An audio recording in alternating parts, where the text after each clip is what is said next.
All right, nice. So everybody, my name is Nick. I'm a senior business analyst, as it says on the screen there. Been working with Davin for 3 years.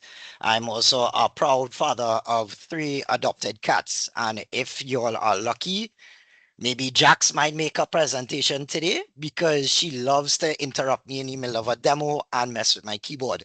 So if there are any weird things that occur on my screen, just know it's the cat. All right, so let's get into this, right? So we're talking retail today. Or before that, whole time, Danielle, if you could shoot them that message, and I give you all a little 1 minute time to fill it out while I sit here awkwardly in silence.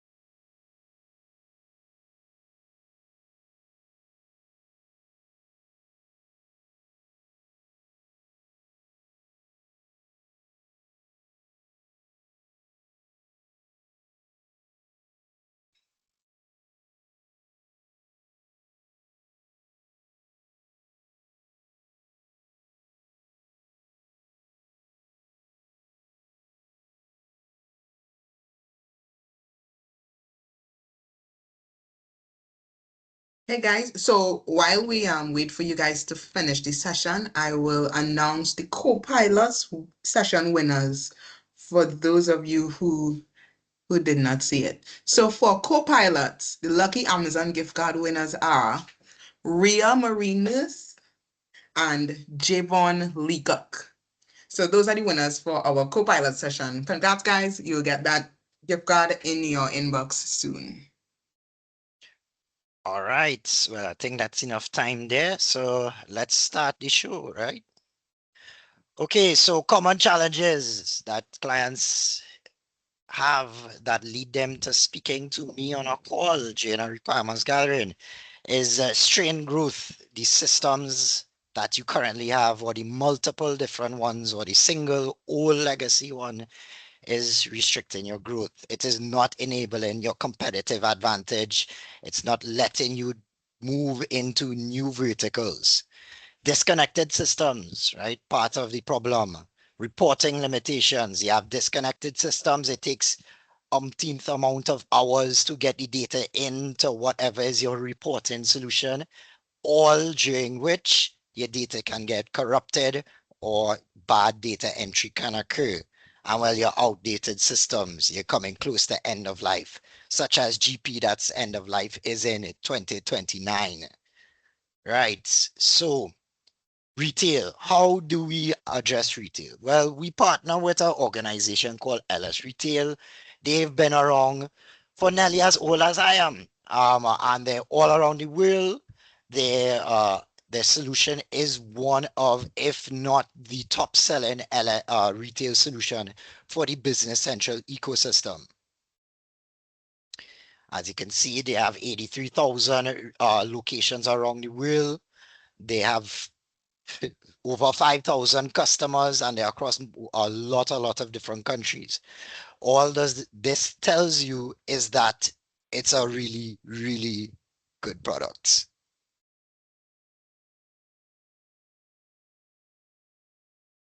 right?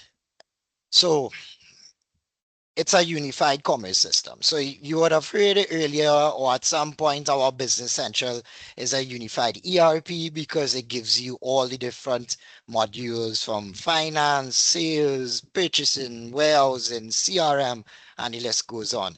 Well, LS Retail expands that and specializes features in the different verticals, especially for retail. This includes fashion, your restaurants, groceries, fast food, and everything else you see on the screen. The main ones that we see being we get customers for will be the grocery and fashion. We also do have an extension for the pharmacy module aspect of it.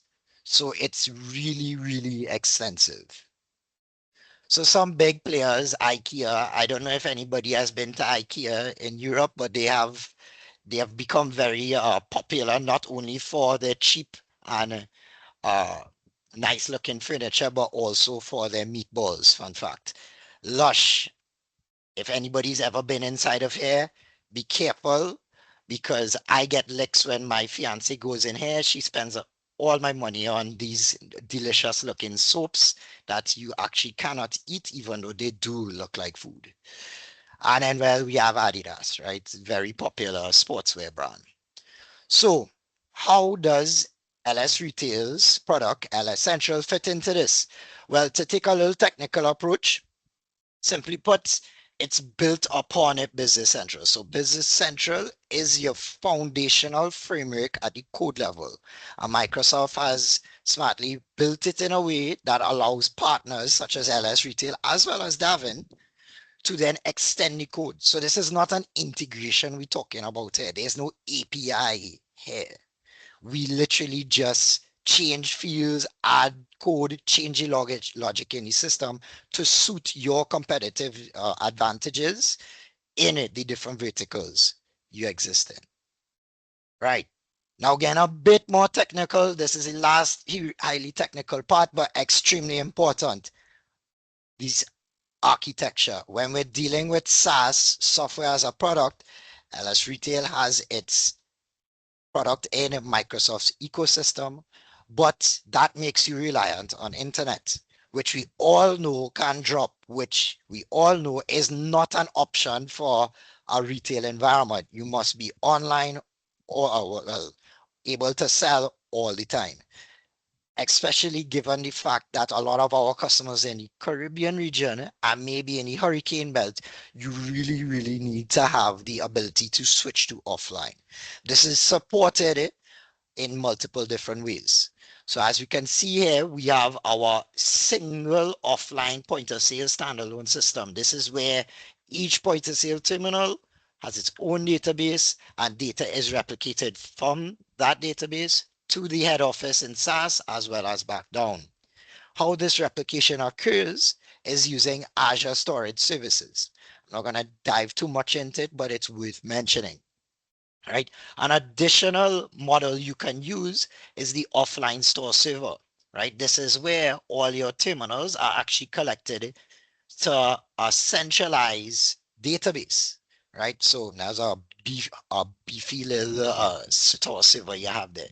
Now there's a give and take with both. Standalone point of sale, maximum performance, high maintenance. Single store server, less performance, less maintenance. So you have to give and take based on your environment and your needs. And what this little icon is the update service. Now, once you are in Microsoft SaaS, right, Microsoft is going to force you to upgrade at least twice a year, right? Once these upgrades occur, if you have an offline system, those upgrades also need to be sent to the offline system. That is where the update service comes into play.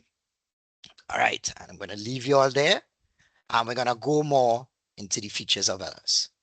All right, so with LS Retail, you can customize your point of sales layouts to be on a tablet, a phone, or your general checkout.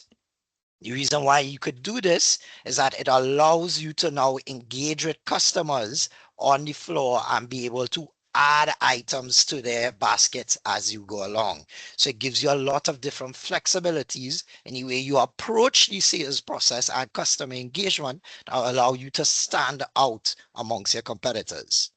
In addition to that, they also have integration into the self-checkouts. Currently, there are three different brands that it can be integrated with. So if anybody has ever experienced this before, it's designed to really speed up the checkout process because not all customers have an entire cart full of goods. Some just have a couple. I know I definitely miss this from my days living in Holland.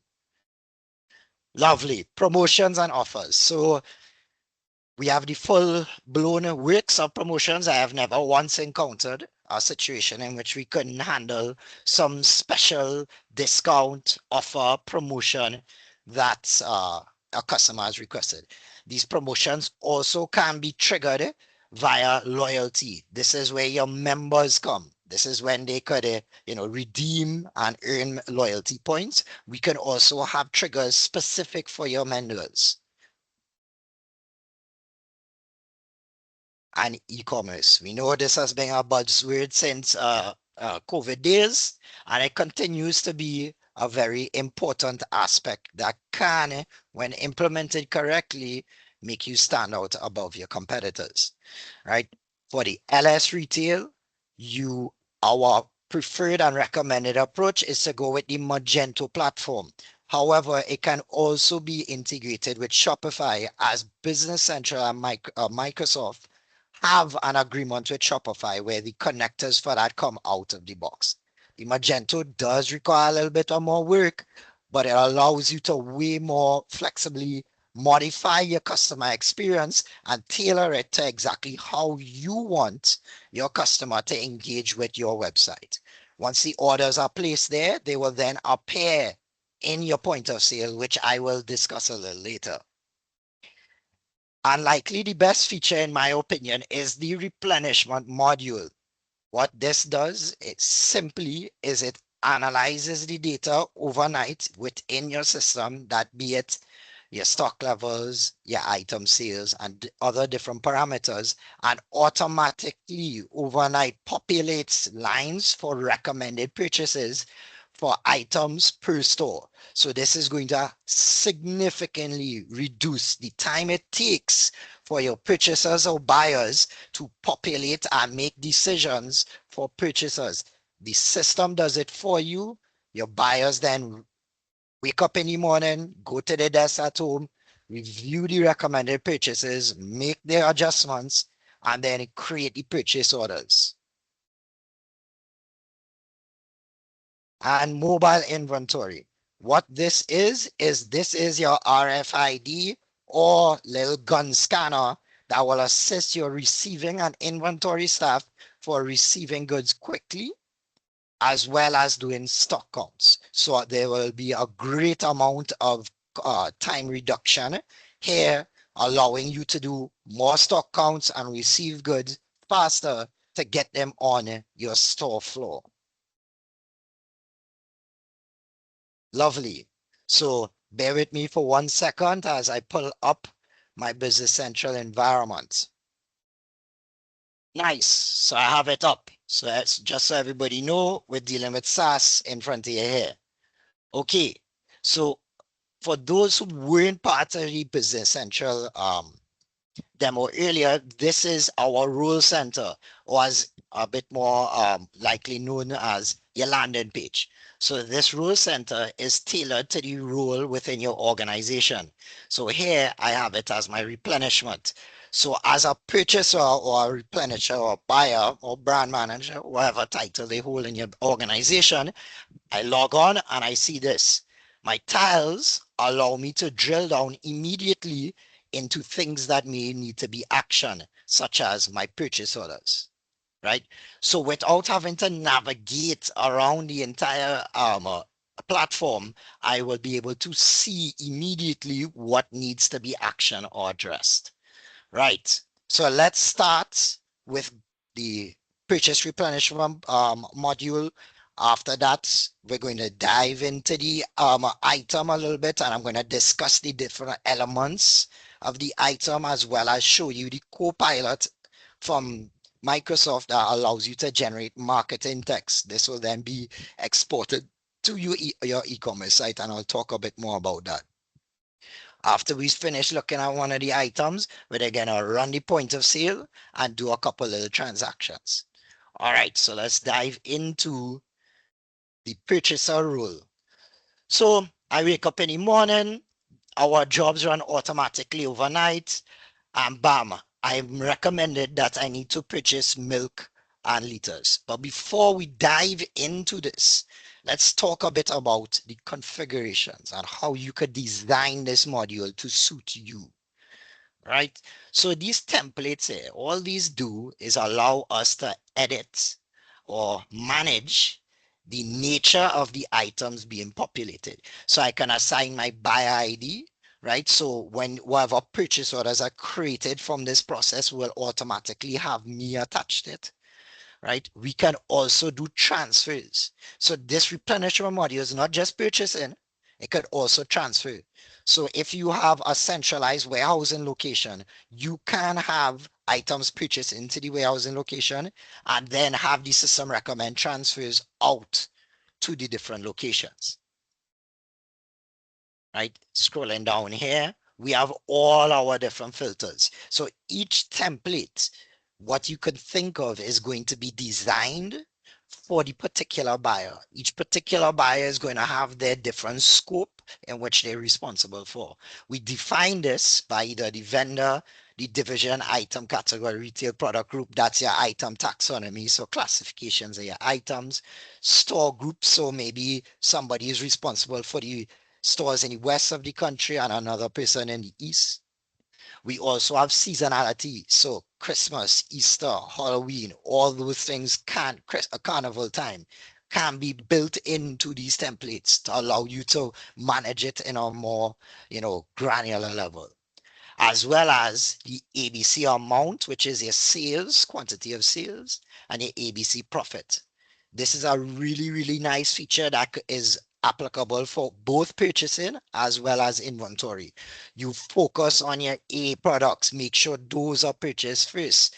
Then when you have your classification of A products in your inventory, you can now move those to the closest point in which it will take the least amount of time for your inventory staff to then move it to your shop floor, right? So just some food for thought there, right? So once we populated here, we could go in here. I'm clicking on my store effective inventory. What this does is actually show you the value based on it, the quantity on purchase orders, the quantity on sales orders, the quantity on transfers into a location, as well as transfers out. So those are the variables used in determining what is effective inventory. So right here, we could see that the system recommended that I purchase this quantity of milk for these different locations. I have a preferred vendor and I could already see what my cost amount and my prices are and what profit I expect to make from this, right? To dive down a little further, we can go into the replenishment control later. What this is a next layer of configuration at the item level. This is where I can define my reorder point, maximum inventory, the transfer multiples or order multiples. That's when you need to purchase things in groups of maybe 5 or 10, right? Or multiples of 5. I can now manually manipulate the expected daily sales, and this is utilized when you have new items coming in. And we can also now define how many days of stock I need to purchase for my stores as well as my warehousing. So there's a lot of other different configurations here, also including lead time that we could dive down into. But because don't have that much time, I don't have the luxury of showing you that. All right. So once we come back here, we make our little edits, could go to functions, and I always forget with this thing, posting, other, and I could create my purchase orders, right? So as you can see, we get in our purchase orders being created for Dan's Dairy Limited.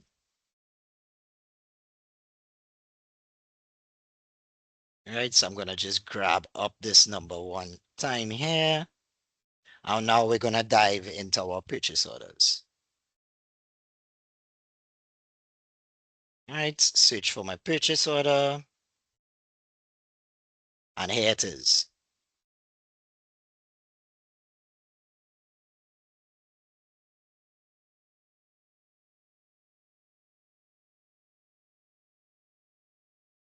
Lovely. So on our purchase order, some neat things about this is you can always see your vendor statistics here. So if you know a purchase order was created and you have a bunch of outstanding invoices, you can see it here, right? So we see we have some outstanding orders and we have a balance with our vendor. So this fact box, which is enabled or disabled here, is always available on all of these On the pages, plus side, we're gonna finish early. Praise God. allowing you to Ah, make decisions there. All right, so moving along here, we could go and check, put in a little vendor invoice, and we could proceed with posting our document if we want. We can see all the different fee, values on the items here. So a neat thing when sending it to your vendors, because typically, you need to adhere to some type of vendor standard when sending them documents. You can actually send this via email straight from Business Central. So no need to attach, right? Because it will one use a predefined layout to populate the lines here so that the vendor could easily see it in the lines, as well as attach a PO here. So no jumping out in and out of Outlook to do anything, no typing of fields. It becomes immediately evident of as to what you want to purchase from your vendor, right? And then before we print or post, we could always do our preview posting. What this does is simulate the posting and tells you if there are any errors, right? So before you post, you can always do this. This is telling me I need to fill out my posting date. So let me find my posting date. I could just shortcut put T and that's my today's date. Go back, preview posting.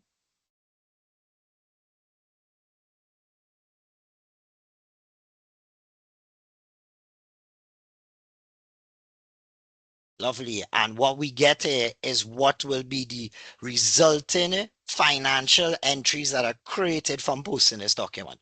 So I can actually drill down into those to see what that may look like. And here we have our GL accounts, right? So anywhere you see in LS Central, Business Central, that has a hyperlink like look, it always allows you to drill down. Lovely. So let's now dive into the retail items. Well, before I do that, I want to jump to my base core BC items list, right? And the reason why I want to show you this is that I want to show you what Copilot can do to assist you with creating text that can be exported to your e-commerce site. So imagine if you have 10,000 items on your e-commerce site, you need to pay a man or woman to type out a text that describes what this item is here. And then somebody else needs to review it, not only for spelling, but for context related elements of the text. So draft the text with Copilot. Based on the item attributes assigned to the item, it can now build out this. So that is a huge time and cost saving element. Now, what happens? All right, well, this is really weirdy. I don't want it too much. I could actually now come and say, all right, let's make this a casual tone and then regenerate it. So I can change the tone of the text. Maybe this is too long, so let's just do a tagline. Regenerate again, right? So we just get simple, straightforward, quick to read, right? And bam. This can then be exported into your e-commerce site and you save all that time. Lovely. So now jumping out of my item card, I'm going to my retail item, right? Now don't be confused. This is the same item. This is just a page tailored to the item for the retail environment. So this is now showing what a retail item can look like when LS retail is involved. So if we drill out into our food, very briefly, we have our different layers. We have a division, highest level of categorization for items, item category, then retail product group. We have all our nice little costing methods, nothing fancy here, right? We could assign attributes to the item. So we can see here it has been assigned as sales and profit. A nice thing about this is you don't need to do this manually. You could have the system run overnight, do an analysis on your sales and profits across all your items, and then assign this value for you. So it can be constantly updated as time goes along. Lovely. So I don't want to spend too much more time on the items, right? Nothing else fancy here. It has everything you could want, barcodes, different units of measure. That's it. Let's now dive into the point of sale. So I'm running the point of sale from the web browser and the back office. There's also an application that we install on your desktop that allows you to just click a button and it will launch the point of sale.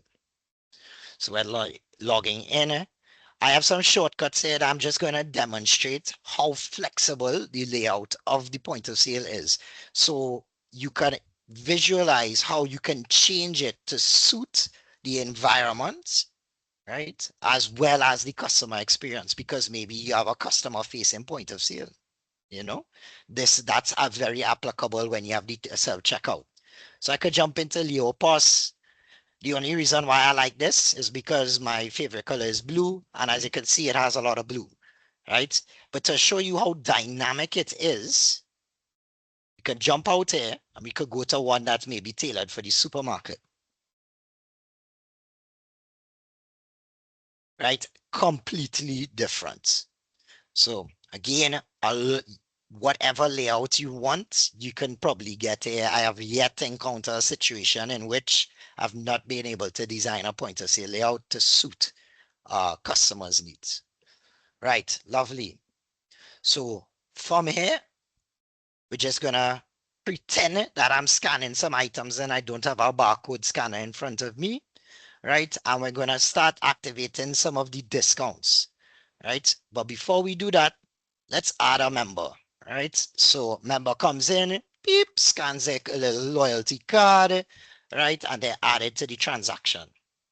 Very standard stuff, nothing too fancy. We can see our points balance here, right? The member is now attached to the transaction. Cool. So let's jump into it. We're gonna add this particular item. All right. Now, what I've done for this item is I've assigned cross-selling items related to this. So what's cross-selling? Essentially, when you do your basket analysis in your environment, you're going to eventually discover trends of items that tend to be purchased together, right? So for here, what I've done is assign a cross-selling so that when a laptop is purchased, it prompts the cashier to suggest other items that are typically bought for it. So this is where you get your opportunity to upsell the customer, right? From here, we can now assign a display because I need a display. We could jump to the printers, pick up a printer, click OK, right? Printers are added. So I could come here, total, and I could cash out. We can split this, right? If I want, or I could just cash out. The way we could split this is we could go member points and we could pay with the member points as we see down here. Click OK, still have a balance. So we could come cash and cash out, right? So how does this potentially look? I have my little nifty virtual printer here. And this is the standard little point of sale receipt. Nothing fancy, nothing really to talk about.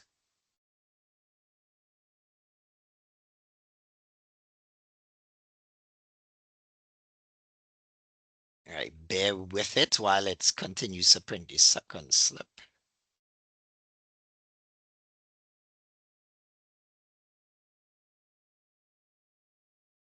All right, cool, finish the process. Lovely. So now what I'm going to show you is the customer order process within the point of sale. Customer order process is what your e-commerce site is going to utilize to populate your point of sales with orders, right? Or this could also facilitate our call in and pick up process or call in and ship process, right? So let's just pretend a customer called in, right? I'm going to look up my items, right? Let's say we just purchasing some milk, click OK, right? They purchasing 15 milk, right? And then here I could mark this order for customer pickup. After this, I could go ahead and process the order. I can select whether I want to ship it here or collect it, right? So for this one, I'm just going to click ship so you could see the difference, right? Here I could come and put any name. So I'm just going to put Dylan for right now because that's the first thing that came to my mind for some reason. We could also set our required delivery date if we wish. We can also add an actual customer to it, right? So we can now go and search for a particular customer. So I need here. So let's say Stefan, right? Search, right? Oops. All right, let's put in something a little bit easier. B. All right, cool. And I click OK, and I can now add my member to the order and confirm the order, right? So you have two options how we configure the system. Some you can force it that it's a payment is required upfront, right? This is what will be forced if a payment is being made on your e-commerce site, right? Or you could have an option where payment is made upon collection. For this case, I'm just gonna go with that, right? I'm gonna put in the shipping cost because I have it prompt that there's a delivery cost associated with this also, right? And then we could pay via cash, charge, credit card, whatever is necessary, right? Check in here. We get a couple slips. We get a customer order as well as the regular receipt. Cool. So how do we now process this, right?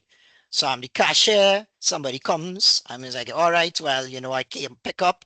So we could see two orders. I created one before to save some time. This one is for pickup, and this one is for shipping. So let's look at the collection process. So from here, you could imagine that this screen could actually be in your inventory location, right? So your inventory clerks can directly look at the orders to pick up, or the supervisor could and allocate orders to be done. So we could come here and click pick, right? Here I have my nice milk. Clearly, I like milk. I could come and pick all, or I could set a shortage, right? So if there's a shortage, so let's cancel that. Oh, no, let's reset all. So we could come pick and say, all right, we picked 5 and there was a shortage of 5, right? Say that was some damage or expired milk. You come here, confirm, right? Set my location where it's being collected. And then from here, we get a very simple collection list, right? So when we go to the collect screen, the customer can now come to the collection area. We can see that, and you could click collect, confirm, and we brought back. Now remember, I had 5 bottles that were short, expired, damage. So that's why you're seeing this prepayment line here. That is actually being deducted now from the prepayment that was originally made, right? So we could now refund the customer for the money. Lovely. If we do want to do accounts receivable transactions, we could also do that by now adding a customer to the list. What we have done in for other customers is sometimes the person uh, doing this transaction needs to know if that customer has a credit limit, how much is overdue to make a ad hoc decision on whether to proceed with the sale. And we can add those columns here. All of this is very customizable, right? So from here, we could now come and do my transaction, right? And let's say, well, this customer has a credit account, likely they purchasing a lot of goods. We could come and put 10 in. And immediately, because of my multi-buy discount, we will see the 10 discount applied to this item, right? From here, we could come, customer, post our account. And after posting this and the end of the process is completed, your AR will then be hit with the customer ledger entries. So here we have our little receipt for the customer to sign, and this is receipt for them to keep. Lovely. So that brings it down to the end of my presentation. Usually these LS retail demos, LS central demos go an hour to an hour and a half. So I really couldn't show you all everything. So at this point, I would like to open the floor for any questions. I expect that we'll be getting some.